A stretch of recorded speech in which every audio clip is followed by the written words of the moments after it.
Assalamualaikum warahmatullahi wabarakatuh. Alhamdulillahi rabbil alamin. Wassalatu wassalamu ala ashrafil anbiya'i wal mursalin, nabiyyina Muhammadin wa ala alihi wa sahbihi ajma'in wa man tabi'ahum bi ihsanin ila yaumiddin. Allahumma 'allimna ma yanfa'una wanfa'na bima 'allamtana wa zidna ilma.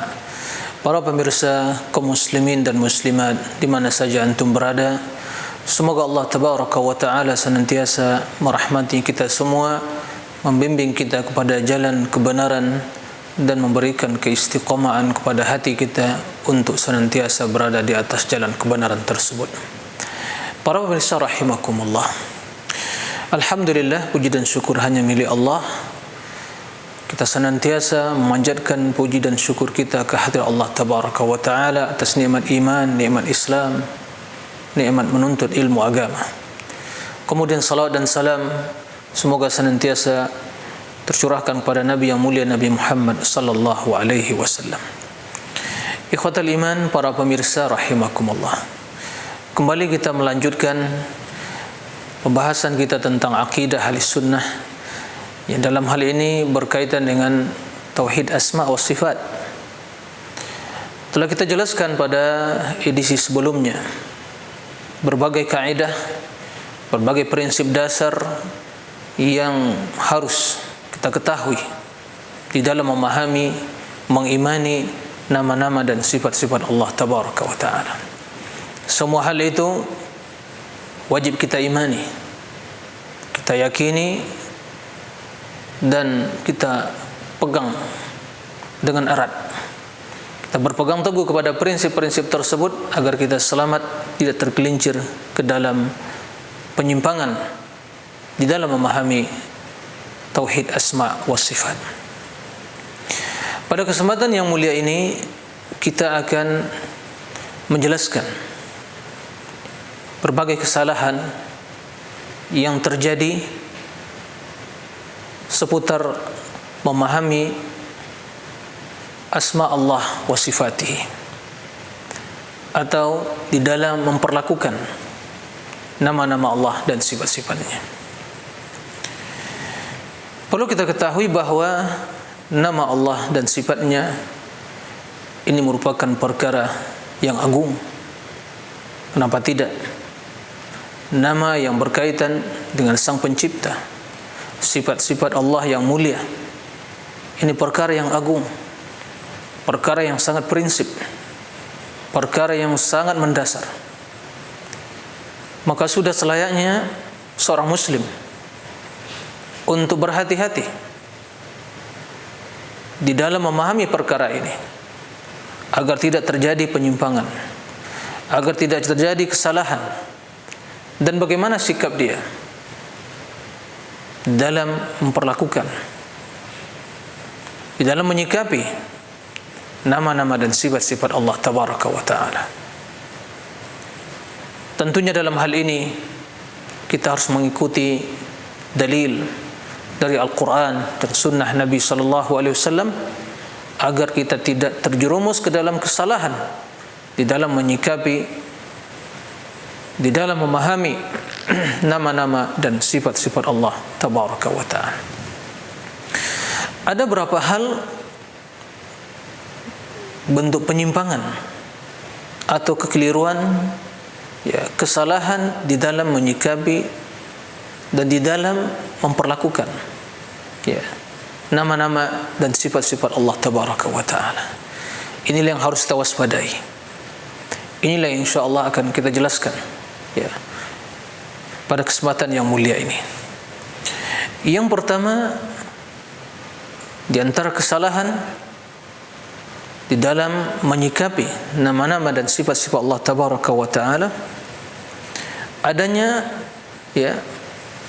selembaran atau yang berada di masyarakat, baik dalam bentuk lembaran yang terpisah, atau mungkin dalam sebuah panduan kitab, yang dalam kitab tersebut atau lembaran tersebut ditulis asma Allah al-husna, asmaul husna, kemudian disebutkan ditulis satu persatu khasiat dan rahasia dari nama-nama tersebut. Kemudian disebutkan keutamaannya, bahwa nama ini bila dibaca sekian kali akan bermanfaat untuk penyembuhan penyakit ini. Nama ini kalau dibaca sekian kali akan bisa menyelamatkan seorang dari gangguan ini. Nama ini akan bisa bermanfaat untuk menyembuhkan penyakit hasad, penyakit ain, penyakit yang disebabkan oleh pandangan mata, dan hal-hal yang lain. Nama-nama ini bila disebutkan atau bila disebut sekian kali, maka akan bisa menjadi tameng bagi seorang menghindari berbagai gangguan dan seterusnya. Perlu diketahui para pemirsa rahimakumullah, bahwa keyakinan yang seperti itu dan lembaran atau buku saku yang ditulis dalam buku tersebut, keutamaan nama tersebut secara terpisah dan rahasia yang terkandung di dalamnya, semua hal itu tidak ada landasannya sama sekali. Itu sebuah kekeliruan yang wajib kita tinggalkan.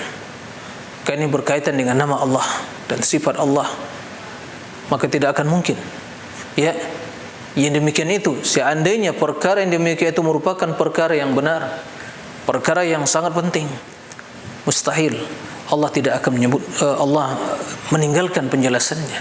Mustahil Nabi SAW akan juga membiarkan hal itu tidak dijelaskan. Maka ini harus diwaspadai, bahwa nama-nama Allah tidak memiliki rahasia-rahasia yang seperti itu. Akan tapi nama tersebut mengandung makna yang itu merupakan sifat. Kemudian kita berdoa kepada Allah dengan bertawassul dengan nama-nama tersebut. Ini penyimpangan yang pertama, kekeliruan yang mungkin terjadi di sebagian masyarakat kita. Di antara hal yang perlu diwaspadai, bahwa sebagian menjadikan nama-nama atau Asmaul Husna, nama-nama Allah tersebut, sebagai perhiasan atau ukiran, atau dalam lembaran kertas atau kain, kemudian ditulis sana Asmaul Husna, kemudian digantungkan. Baik itu mungkin menjadi perhiasan, gantungan atau aksesoris yang digantungkan di mobil atau di rumah atau di dinding, dan keyakinan bahwa hal yang seperti itu akan bisa menjadi penangkal bagi dia, bisa menyelamatkan, jadi keberkahan. Ini juga adalah bentuk penyimpangan, bentuk kekeliruan yang harus ditinggalkan, karena semua hal itu tidak ada dalilnya. Bahwa Asmaul Husna, mengagungkan Asmaul Husna bukan dengan cara yang seperti itu.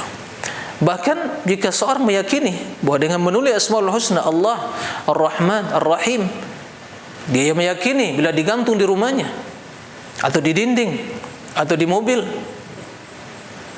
dia akan selamat, akan menjadi penangkal.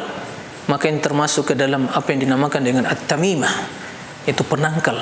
Barang siapa yang bergantung dengan hal yang demikian itu, maka tentu akan dibiarkan oleh Allah Tabaraka wa Ta'ala. Dalam sebagian hadis disebutkan, man ta'allaqa tamimatan fala atamallahu lah. Barang siapa yang bergantung kepada tamimah, yaitu bacaan-bacaan, atau hal-hal yang diyakini untuk bisa menangkal, penangkal, kemudian digantungkan, diyakini bahwa demikian itu akan bisa menolak mara bahaya, akan mendatangkan keberkahan baginya, maka sungguh Allah tidak akan menyempurnakan urusannya. Artinya dibiarkan oleh Allah Tabaraka wa Ta'ala. Di antara kekeliruan dan kesalahan yang mungkin terjadi sebagian masyarakat kita adalah, yaitu juga menjadikan, sebagian telah sampaikan tadi, menjadikan Asmaul Husna atau sifat-sifat Allah dalam sebuah ukiran atau perhiasan, kemudian dia gantungkan di dinding rumahnya, atau di tempat-tempat perkumpulan, sehingga tatkala sebagian masuk ke ruangan tersebut melihat keindahan, kaligrafi tersebut yang mengandung nama-nama Allah, keindahan juga bagaimana bentuk dari tulisan tersebut, itu yang membuat dia takjub. Akan tetapi ya, efek dan pengaruh bagi jiwa dia ya, dari nama-nama tersebut dan sifat-sifat tidak ada sama sekali. Karena dia hanya memperhatikan keindahan ukiran, keindahan tulisan, ya, keindahan font yang digunakan untuk menulis ya kaligrafi tersebut. Maka ini juga bertentangan dengan apa yang telah dijelaskan bahwa nama-nama Allah, sifat-sifatnya diturunkan bukan untuk hal yang seperti itu. Di antara kekeliruan bahwa sebagian memahami bila dia telah menghafal Asmaul Husna maka dia akan mendapatkan keutamaan masuk surga. Sehingga dia menghafal, dia jadikan sebagai wirid atau zikir dia di pagi dan petang hari, dia hafal, dia baca. Ya, dalam satu majlis ya, duduk di pagi hari dia baca, bahkan dia menghafal ya 99 nama di pagi dan petang hari.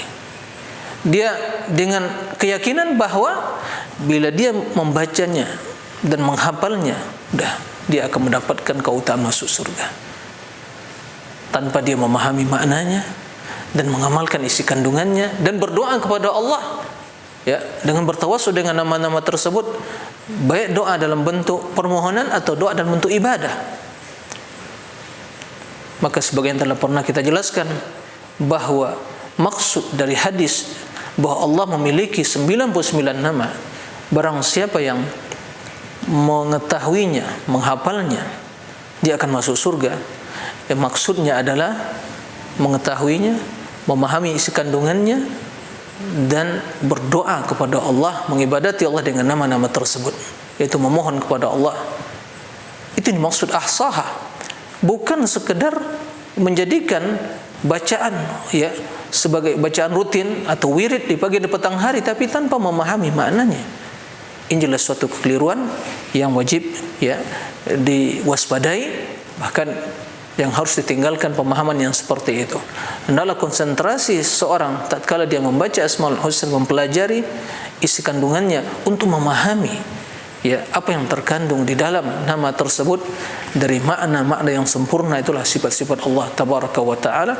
Kemudian di dalam ibadah keseharian dia berdoa, berzikir ya dengan menggunakan nama-nama dan sifat-sifat tersebut ya sebagai wujud dari makna firman Allah atau sebagai pengamalan terhadap firman Allah tabaraka wa taala, walillahil asmaul husna fad'uuhu biha. Allah memiliki asmaul husna fad'uuhu biha. Maka serulah Allah ya, ibadatilah Allah dengan nama-nama tersebut.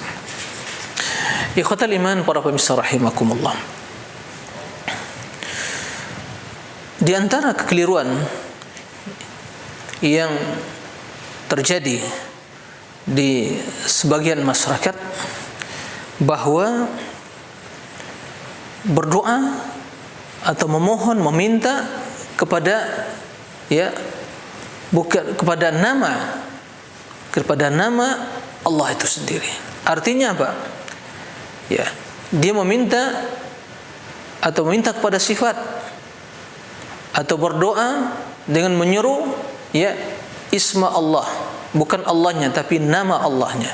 Seperti yang mengatakan ya isma Allah, ya isma Rabbi. Bukan dia menyuruh ya Allah ya atau ya Rabbi, ya Rahman ya. Tapi dia menyuruh, memanggil ya dalam berdoa ya isma Rabb, ya isma Rabbi, ya isma Allah. Ini keliru ya. Atau dia berdoa ya menyuruh, memanggil sifat ya. Oleh karena itu para ulama menyebutkan di dalam berdoa kita menyeru nama Allah, bukan menyeru sifat. Ini yang pertama. Yang kedua berkaitan dengan menyeru nama Allah tadi ya. Yang kita seru nama tersebut bukan ya ya isma Allah. Oleh karena itu tatkala datang atau tatkala turun ayat yang memerintahkan Nabi untuk bertasbih ya, dengan nama Allah, Sabbihisma rabbikal a'la, apa yang dilakukan Nabi SAW? Nabi bertasbih, mensucikan Allah baik di waktu rukuk dan sujudnya dengan mengatakan Subhana rabbiyal a'la. Nabi tidak mengatakan Subhana isma rabbiyal a'la, ya, atau Subhana isma rabbil al-azim. Nabi tidak mengatakan seperti itu, tapi Nabi mengatakan Subhana rabbiyal a'la, Subhana rabbiyal azim. Nah, jadi waktu kita bertasbih berzikir langsung menyebut nama Allah, ya, Allah, Rahman, Rabbi. Jangan menyebut ya bismi sabbih isma Rabbi, atau mengatakan ya isma Allah, ya isma Rabbi, ya isma Ar-Rahman. Langsung meminta kepada ya Allah, ya Rahman, ya Rabbi. Nah, dan ini berkaitan juga dengan masalah berdoa dengan menyeru sifat, maka tidak diperbolehkan. Ya, para ulama menyebutkan bahwa berdoa itu adalah ibadah, dan itu hanya kita menyeru dan memohon kepada Allah Tabaraka wa Ta'ala, bukan menyeru doa sifat. Kalau kita bertawasul, boleh bertawasul dengan sifat. Ya. Adapun berdoa itu hanya berdoa dengan menyeru nama Allah langsung, ya, bukan sifatnya. Maka tidak boleh kita menyeru ya rahmatallah irhamni, enggak boleh. Ya maghfiratallah ighfirli, enggak boleh. Yang sahih, yang benar adalah ya Rahman irhamni, ya Ghafur ighfirli. Nah, jadi kaidahnya dalam hal ini adalah berdoa itu hanya dengan menyeru nama Allah, ya, dengan menyeru nama Allah, memohon kepada Allah Tabaraka wa Ta'ala, bukan kepada sifat, ya, bukan kepada sifat. Nah, kita meyakini bahwa Allah memiliki sifat, tapi kita tidak boleh menyeru sifat, tapi menyeru nama Allah, ya Allah, ya Rahman, ya Rahim, ya Tawwab, ya. Jangan menyeru ya maghfiratallah, ya rahmatallah. Nah, itu suatu kekeliruan. Di antara ya kekeliruan yang terjadi di dalam asma, dalam menyikapi nama-nama Allah adalah ya menghambakan diri kepada selain Allah. Menghambakan diri kepada selain Allah. Ya. Kita mengetahui bahwa menghambakan diri hanya kepada Allah, maka kita mendapatkan ya nama yang diperbolehkan adalah Abdul Rahman, Abdullah, Abdul Rabb, ya, Abdul Rahim, Abdul Razzaq, Abdul Muhsin, dan yang seterusnya. Itu nama-nama Allah Tabaraka wa Ta'ala. Maka para ulama jelaskan diharamkan. Tidak boleh seorang menghambakan diri kemudian menamakan diri menghambakan kepada selain Allah, ya, baik itu dengan menamakan ya Abdul Nabi, Abdul Ka'bah. Ada sebagian sekte mengatakan ya Abdul Husain, kata mereka, Abdul Ali. Ini tidak diperbolehkan, karena Ka'bah, Nabi, Husain, Ali, dan yang lain-lainnya, semua hal itulah makhluk dan tidak boleh kita menghambakan pada makhluk. Nah, maka bila kita mendapatkan ada penghambaan di dalam nama kepada selain Allah, itu wajib untuk diganti dengan nama yang menghambakan diri kepada Allah, karena semua selain Allah adalah makhluk, dan semua manusia siapapun dia adalah hamba Allah. Maka tidak boleh seorang menghambakan diri kepada hamba Allah, tapi menghambakan diri kepada Allah Sang Pencipta. Maka dikatakan Abdullah, Abdul Rahman, Abdul Malik, wa Abdul Malik, nah, Abdul Razzaq, dan seterusnya. Nah, Ikhwatal iman, para pemirsa rahimakumullah.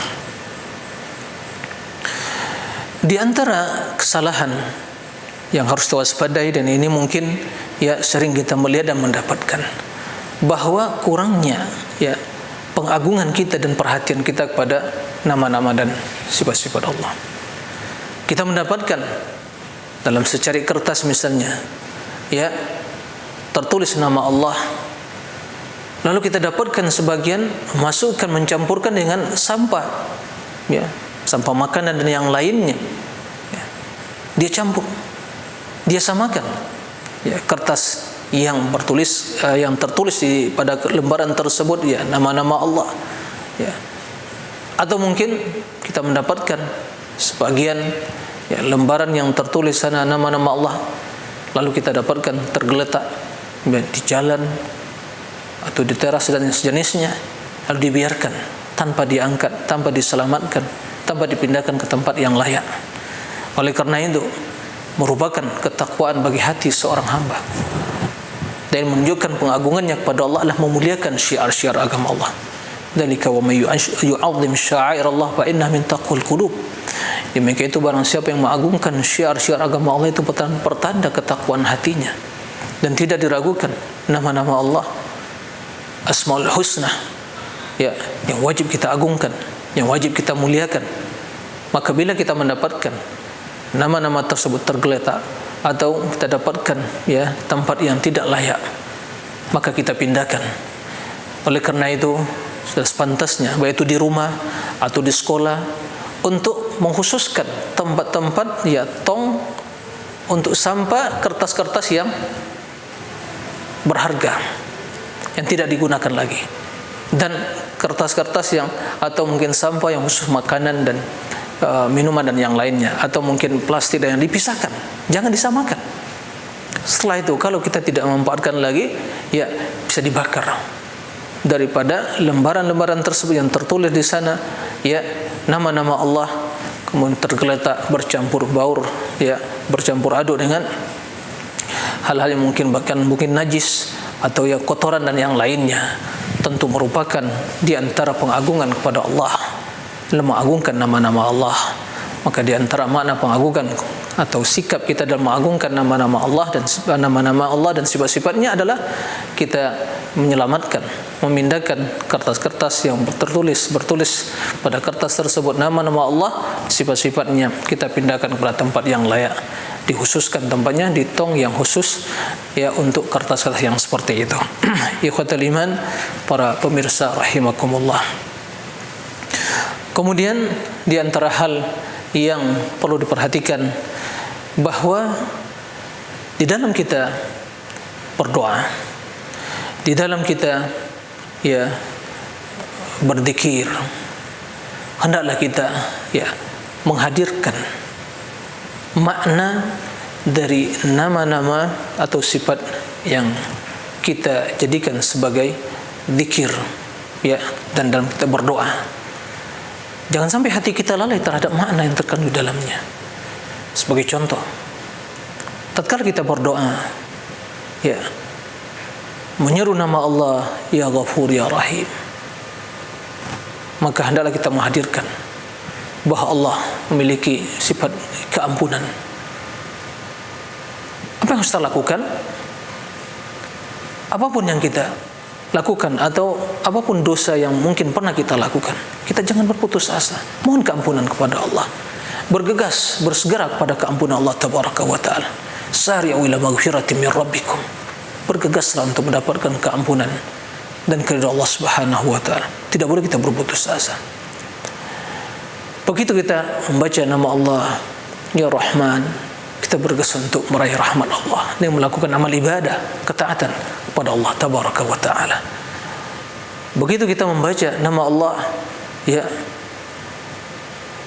di dalam kita ingin mendapatkan suatu kemuliaan, mendapatkan ilmu, ya, kita memohon kepada Allah yang memiliki nama Al-Fattah, yang membukakan 10 pintu kebaikan, ya, agar Allah membukakan kepada kita pintu-pintu ilmu. Maka diiringi dengan usaha kita, berusaha, ya, bahwa bila Allah subhanahu wa ta'ala telah membukakan pintu kebaikan bagi seorang hamba, tidak seorang pun yang akan bisa menutupnya. Maka kita bergegas, berusaha untuk mencari, melakukan sebab-sebab untuk membuka pintu-pintu tersebut. Itulah diantara hal yang perlu diwaspadai dan diperhatikan, seputar masalah kekeliruan atau mungkin kesalahan yang terjadi di sebagian masyarakat. Karena ketidaktahuan mereka tentang hal yang demikian itu, maka hendaklah kita waspada, berhati-hati, jangan sampai kita terjerumus ke dalam kesalahan-kesalahan yang telah dijelaskan tadi, karena demikian itu tentunya akan mengurangi kesempurnaan iman kita, kesempurnaan pengagungan kita kepada Allah Tabaraka Ta'ala. Sementara Allah wajib kita agungkan, Allah wajib kita muliakan, begitu juga nama-namanya, dan begitu juga sifat-sifatnya. Oleh karena itu, sesungguhnya kekeliruan yang terjadi, kesalahan yang terjadi, itu pada dasarnya dikarenakan mereka tidak mengagungkan Allah dengan pengagungan yang sesungguhnya. Bahkan kita katakan, yang terjadi di tengah masyarakat atau penyimpangan, terutama di dalam hal-hal yang berkaitan dengan Allah, nama-nama dan sifat-sifatnya, itu pada dasarnya karena mereka tidak mengagungkan Allah Tabaraka wa Ta'ala. Mungkin sebagian berprasangka jelek pada Allah, semua itu disebabkan mereka tidak mengagungkan Allah Tabaraka wa Ta'ala. Allah menjelaskan dalam Al-Quran, wa ma qadarullah haqqa qadri wal ardu jami'an qabdatuhu yawmal qiyamah was samawati matwiyatun biyamini subhanahu wa ta'ala amma yusyrikun. Sungguh mereka tidak mengagungkan Allah yang pengagungan yang sesungguhnya, pengagungan yang sebenarnya. Sedang bumi pada hari kiamat akan hanya dalam satu genggaman tangan Allah Tabaraka wa Ta'ala, dan langit akan digulung oleh Allah dengan tangan kanannya. Maha suci Allah dari apa yang mereka persekutukan. Kenapa mereka terjun ke perbuatan syirik? Karena mereka tidak mengagungkan Allah. Padahal kalau mereka menghadirkan keagungan dalam diri mereka, pantaskah makhluk yang lemah mereka jadikan sekutu bagi Allah? Begitu juga halnya dengan kesalahan keliruan yang telah dijelaskan tadi. Semua itu terjadi disebabkan manusia tidak mengagungkan Allah Tabaraka wa Ta'ala. Semoga Allah Tabaraka wa Ta'ala memuliakan kita dan menanamkan dalam diri kita sifat pengagungan kepada Allah Tabaraka wa Ta'ala, sehingga kita senantiasa selalu berada di atas ketaatan dan selalu berada di atas jalan kebenaran, baik dalam permasalahan ilmu dan juga dalam permasalahan amalia kita. Allahumma amin. Demikian, mudah-mudahan bermanfaat. Wa sallallahu wasallam ala nabiyyina Muhammadin wa ala alihi wa sahbihi wasallim, wa akhiru da'wana anil hamdulillahi bil alamin. Wassalamu alaikum warahmatullahi wabarakatuh.